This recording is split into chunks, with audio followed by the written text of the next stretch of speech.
Hello दोस्तों, कैसे हैं आप सब लोग। उम्मीद करता हूं काफी अच्छे होंगे। तो दोस्तों 24 से लेकर 27 अगस्त के बीच में 3 अपकमिंग आईपीओ ओपन होने वाले हैं कल की तारीख में।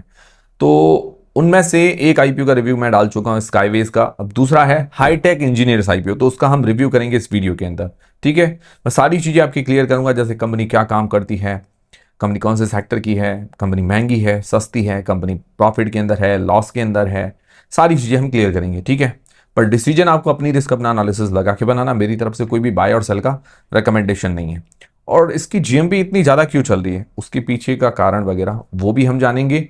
और इसकी जो एंकर लिस्ट है उसके बारे में मैं पिछला वीडियो में डिस्कस कर चुका हूं, जिसको टेम्पसेंस आईपीओ फाइनल अपडेट का वीडियो डाला था, उसके अंदर मैंने इसकी एंकर लिस्ट के बारे में डिस्कस किया था। ठीक है, तो अब शुरू करते हैं वीडियो को। सबसे पहले जीएमपी ग्रे मार्केट का प्रीमियम, जो कि एक अंदाजा होता है, इसके भरोसे आपको नहीं रहना है। वो करीब करीब आप मान के चले 26 रुपए पर शेयर के आसपास बता रहा है। 50% के आसपास जीएमपी मान के चल सकते हैं। डिमांड तो अभी काफी अच्छी है।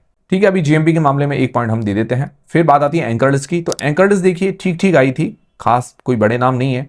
लगभग हमने 10 में से 2.5-3 जैसी रेटिंग दी है इसको। तो अभी एंकर लिस्ट में मैं 0 पॉइंट देना चाहूंगा। जो आधा है और एक हम पॉइंट देते हैं, उसके अंदर भी इसको 0 पॉइंट देना चाहूंगा। हालांकि आईपीओ का इशू साइज छोटा है, इस कारण ज्यादा बड़ी एंकर लिस्ट की उम्मीद नहीं कर सकते हैं। ठीक है, साइज के हिसाब से एंकर लिस्ट ठीक आई है। और बाकी अपडेट्स मैं आपको देता रहूंगा, इसीलिए टेलीग्राम व्हाट्सएप चैनल को ज्वाइन कर लीजिए, लिंक डिस्क्रिप्शन के अंदर है। वहां पर छोटा मोटा अपडेट जानकारी मिलती रहती है। अब जानते हैं इस कंपनी की डिटेल्स के बारे में, मतलब ये कंपनी क्या काम करती है। तो हाईटेक इंजीनियर जो है, सिंपल भाषा में बता देता हूं, जो हाइड्रोलिक की फिटिंग्स होती है वो ये बनाती है। अब ये हाइड्रोलिक की फिटिंग के जैसे कैसे एग्जाम्पल से समझाओ, जैसे कोई बुलडोजर मतलब जो जेसीबी वगैरह होते हैं, या ट्रक के पीछे आप देख सकते हैं कि भाई कोई स्विच दबाते ही क्या कहते हैं कि ट्रक के पीछे की ट्रॉली ऊपर नीचे हो जाती है। ठीक है, ट्रैक्टर के पीछे ट्रक ट्रॉली वगैरह ऊपर नीचे हो जाती है। बुलडोजर जो ये जेसीबी वगैरह है, उसके अंदर वो पंजा लगा हुआ था, ऊपर नीचे ऐसे हो जाता है। ठीक है, तो वो सब क्या है, हाइड्रोलिक से होता है। एक स्विच दबाते हैं और हाइड्रोलिक से सारी चीजें ऊपर नीचे हो जाती है, वो काम थोड़ा आसान हो जाता है। तो ये हाइड्रोलिक जो पूरा सिस्टम होता है, तब उसके के अंदर छोटे छोटे फिटिंग पार्ट्स, मेटल के पार्ट्स लगते हैं वो। और इसका जो फ्लूइड अंदर चलता है, हाइड्रोलिक के अंदर फ्लूइड चलता है, ऑयल होता है या ऐसा लिक्विड टाइप का होता है, वो फ्लूइड चलता है जिसके कारण ऊपर नीचे होता है। तो फ्लूइड को बहने के लिए और उसका कनेक्शन बनाने के लिए, उसको सील पूरा पैक रखने के लिए, वो सारी जो फिटिंग्स मेटल के पार्ट्स होते हैं वो ये कंपनी मैन्युफैक्चर करती है। ठीक है, सिंपल भाषा में आपको समझ में आ गया होगा। ये खुद मैन्युफैक्चर करती है और सप्लाई वगैरह भी खुद करती है, सेलिंग खुद की है। ज्यादातर इसके कस्टमर B2B मतलब बिजनेस टू बिजनेस ही है। मतलब कौन लेगा, जो बड़ी बड़ी जिसकी मैन्युफैक्चरिंग होगी इन चीजों की, मशीनों की, तो वही लेगी, और तो कोई लेगा नहीं। तो बिजनेस टू बिजनेस ही ज्यादा सप्लाई। अब ये चीज आपको सिंपल भाषा में समझ में आ गई होगी। साइड में आप इमेजेस वगैरह भी देख सकते हैं। अब इसका प्रोडक्ट वाइज रेवेन्यू निकालें, कंस्ट्रक्शन मशीनरी के अंदर इसके पार्ट जाते हैं 22.94% के आसपास का रेवेन्यू। फार्मिंग में 22.83%, ऑटोमेटिव में 9%। तो लगभग आप मान के चले 55% तो यही हो गया ये 3 सेगमेंट के अंदर। फिर बाकी जो सेगमेंट है वहां से 45% का रेवेन्यू जनरेट होता है। इसका इनकॉर्पोरेशन 1978 के अंदर हुआ था, करीबन 48 साल हो चुके हैं, काफी पुरानी कंपनी है। और इन एक्सपोर्ट रेवेन्यू देख रहे, एक्सपोर्ट से लगभग 29% का रेवेन्यू जनरेट होता है, जहां से यूएसए में सबसे ज्यादा सप्लाई होता है। इसके भी टोटल 6 मैन्युफैक्चरिंग यूनिट्स है, महाराष्ट्र और मध्य प्रदेश दोनों के अंदर। ओवरऑल ये होगी कंपनी की डिटेल्स। तो देखिए, ये जो काम है ये थोड़ा क्रिटिकल होता है भाई, हर कोई तो कर नहीं सकता, बट ऐसा नहीं है कि यूनिक है। ऐसी कंपनियां काफी सारी है जो लिस्टेड अनलिस्टेड प्लेयर्स खूब हैं। ठीक है, तो थोड़ा काम के अंदर यूनिकनेस है, इस कारण हो सकता है थोड़ी डिमांड वगैरह हमें देखने को मिल रही हो। फिर इसके फाइनेंशियल्स और फंडामेंटल्स जान लेते हैं। फाइनेंशियल 2023 से 2026 तक दिए गए हैं। अगर इसके एसेट्स देखें तो ईयर ऑन ईयर ग्रोथ है, रेवेन्यू के अंदर भी ईयर ऑन ईयर ग्रोथ देखने को मिल रही है। प्रॉफिट आफ्टर टैक्स की बात करें तो उसके अंदर भी ईयर ऑन ईयर ग्रोथ है, बट 2024 के अंदर प्रॉफिट इसका हल्का सा घटा है।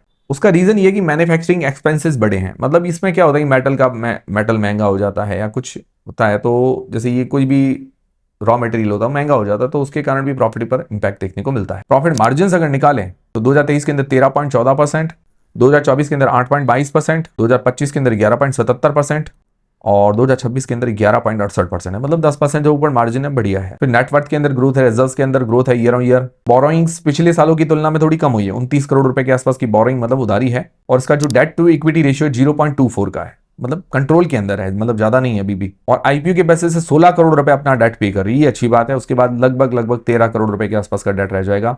मतलब अभी सही कंट्रोल में, बाद में और कंट्रोल में आ जाएगा, अच्छी बात है। तो फाइनेंशियली कंपनी काफी अच्छी नजर आ रही है। आरओई 20% है, आरओसी 24% के आसपास है, जो कि बढ़िया है। अब बात करें वैल्यूएशंस की। देखिए, जो इसने पीयर्स मेंशन किए उससे ये काफी छोटी कंपनी है रेवेन्यू के मामले में। जैसे एरोफ्लेक्स इंडस्ट्रीज है, डायनामेटिक टेक्नोलॉजीज है, यूकेन है, उसका भी 19.63 का है। अदर्स का है 69 से लेकर 230 के बीच में। तो मतलब पी वाइज वैल्यूएशन ठीक नजर आती है। फिर इसका प्राइस टू बुक वैल्यू 3.63 का है, अदर्स का है 3.47 से लेकर 14 के बीच में। तो प्राइस टू बुक वाइज भी वैल्यूएशन ठीक नजर आती है, तो उसके अंदर आधे से लेकर 1 पॉइंट आराम से दे सकते हैं, मतलब वैल्यूएशन रीजनेबल। फिर इस आईपीओ की डिटेल्स नहीं तो 24 से 27 अगस्त आईपीओ ओपन रहेगा, 1 सितंबर को लिस्टिंग है। फेस वैल्यू 5 रुपए पर आ रहा है, प्राइस बैंड 50 से लेकर 53 रुपए के बीच में रखा गया है। 283 शेयर्स का लॉट है, इश्यू साइज काफी छोटा 135 करोड़ रुपए का ही है। तो मतलब ये T2T टेस्ट सेगमेंट में लिस्ट हो सकती है, क्योंकि इसके अंदर 5% की, मतलब छोटा साइज के कारण 5% के सर्किट लग सकते हैं। इसके अंदर फ्रेश इश्यू 60 करोड़ रुपए के, OFS 75 करोड़ रुपए का होगा, और उसका मार्केट कैप काफी छोटा है 502 करोड़ रुपए का। मतलब मार्केट कैप छोटा होने के कारण थोड़ा रिस्क रहता है। प्रमोटर की होल्डिंग पहले 98% है, बाद में 71% के आसपास रह जाएगी, मतलब अच्छी होल्डिंग रहेगी बाद में भी। और फ्रेश इश्यू के जरिए कुछ मशीनरी और इक्विपमेंट खरीदेंगे 29 करोड़ रुपए के आसपास, और 16 करोड़ रुपए का डेट पे करेंगे। तो ये हो गई कंप्लीट आईपीओ की डिटेल्स। अब सबसे मेन सवाल यह है कि क्या इस आईपीओ में अप्लाई करना चाहिए, नहीं करना चाहिए, करे तो लिस्टिंग गेन्स लॉन्ग टर्म के हिसाब से। तो देखिए मैं सारी चीजें क्लियर करूंगा, डिसीजन आपको अपनी रिस्क अपना एनालिसिस लगा के बनाना। मेरी तरफ से कोई बाय सेल का रिकमेंडेशन नहीं, और जीएमपी वगैरह के बारे में जो डिस्कस करते हैं वो सिर्फ एक अंदाजा है, इसके भरोसे आपको नहीं रहना है। अब सबसे पहले लिस्टिंग गेन्स के हिसाब से जो लोग अप्लाई करते हैं, तो हम 4 पैरामीटर्स देखते हैं। जीएमपी, तो जीएमपी अभी देखते हैं तो लगभग 50% के आसपास है, बढ़िया है, एक पूरा नंबर दे देते हैं। बट देखिए जीएमपी ऊपर नीचे होती रहती है, तो पूरे भरोसे आपको नहीं रहना है। फिर बात आती है वैल्यूएशंस की, तो valuation P wise price to book wise fair नजर आती है, तो उसके अंदर आधे से 1 पॉइंट आराम से दे सकते हैं। फिर बात आती है एंकर्स की, एंकर्स ठीक ठीक है, मतलब इतनी खास नहीं आई है, तो उसके अंदर 0 पॉइंट है। बाकी सब्सक्रिप्शन देखिए अभी आना बाकी है, उम्मीद है कि देखिए जीएमपी ज़्यादा अच्छी होगी तो सब्सक्रिप्शन ऑटोमेटिकली मिलता है, और छोटा इश्यूज है जिस हिसाब से लग रहा है कि सब्सक्रिप्शन के फिगर्स थोड़े अच्छे रह सकते हैं, तो हो सकता है कि भाई 1 पॉइंट उसके अंदर भी मिल जाए। अगर मान के चलें कि भाई इसके अंदर सब्सक्रिप्शन फुल मिलता है, तो इसके मैक्सिमम पॉइंट बन सकता है 2.5 से 3, मतलब लो रिस्क जैसे इसकी रेटिंग नजर आ रही है।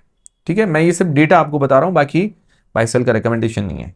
लॉन्ग टर्म के लिए जो लोग अप्लाई करना चाहते हैं तो पॉजिटिव्स और नेगेटिव्स देख लेते हैं। पॉजिटिव में देखिए तो सेक्टर थोड़ा बढ़िया है, क्रिटिकल सेक्टर है, हर कोई एकदम से घुस नहीं सकता है। ठीक है, फिर कंपनी फाइनेंशियली स्ट्रांग है, रेवेन्यू प्रॉफिट के अंदर अच्छी ग्रोथ है, मार्जिन्स भी 10% से ऊपर है, बढ़िया है, डेट कंट्रोल के अंदर है, और आईपीओ के पैसे से और डेट पे कर रही है, अच्छी बात है। प्रमोटर की होल्डिंग अच्छी है, और वैल्यूएशंस भी ये सही लेकर आए हैं, मतलब ज़्यादा महंगी नहीं है। नेगेटिव्स क्या है कि कोई ऐसा हाई रिस्क पॉइंट नहीं है कि जिसके कारण कोई इस कंपनी पर खतरा हो, बट कुछ ऐसी चीजें जो मेंशन करनी चाहिए मैं आपको बता देता हूं। जैसे टॉप 10 कस्टमर्स पर डिपेंडेंसी लगभग 45% के आसपास का रेवेन्यू टॉप 10 कस्टमर्स पर आता है, मतलब कस्टमर डाइवर्सिफिकेशन थोड़ा सा कम है। और देखिए इसके अंदर मेटल के प्राइस अप्स एंड डाउन होते रहते हैं, रॉ मटेरियल के प्राइस अप्स एंड डाउन होते हैं, उससे थोड़ा बहुत मार्जिन पर इंपैक्ट पड़ता है, जैसे 2024 में थोड़ा बहुत हुआ था। उसकी बाकी उसके अलावा एज सच कोई ज्यादा बड़ा रिस्क नहीं है। हाँ, छोटा मार्केट कैप है, उसका थोड़ा बहुत रिस्क रहता है।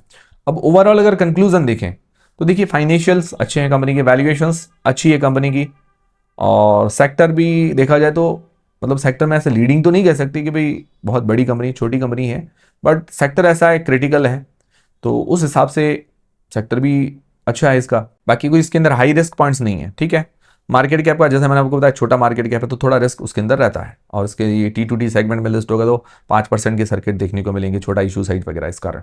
तो बस ये चीजें हैं। ओवरऑल अगर लॉन्ग टर्म में देखा जाए तो परफेक्ट बैलेंस्ड कंपनी नजर आ रही है। ठीक है, लॉन्ग टर्म लिस्टिंग इस दोनों के हिसाब से स्टडी करने जैसी कंपनी नजर आ रही है। पर्सनली मुझे पूछेंगे तो मुझे भी लॉन्ग टर्म लिस्टिंग इस दोनों के हिसाब से एक अच्छी स्टडी करने जैसी कंपनी नजर आ रही है। बाकी छोटे मार्केट कैप में एक फायदा ये होता है, ग्रोथ पॉइंट ऑफ व्यू से अगर आप देखो तो ग्रोथ की संभावनाएं भी ज्यादा होती है, उतना ही रिस्क भी होता है। ठीक है, तो उम्मीद करता हूं ये वीडियो देखने के बाद आपकी सारी क्लैरिटी आ गई होगी। क्लैरिटी आई है, वीडियो समझ में आया तो लाइक करें, कमेंट करें, हाई बटन दबाएं और शेयर करें। मिलते हैं अगले वीडियो के अंदर, और टेलीग्राम, इंस्टाग्राम, व्हाट्सएप, फेसबुक सबकी लिंक डिस्क्रिप्शन के अंदर है।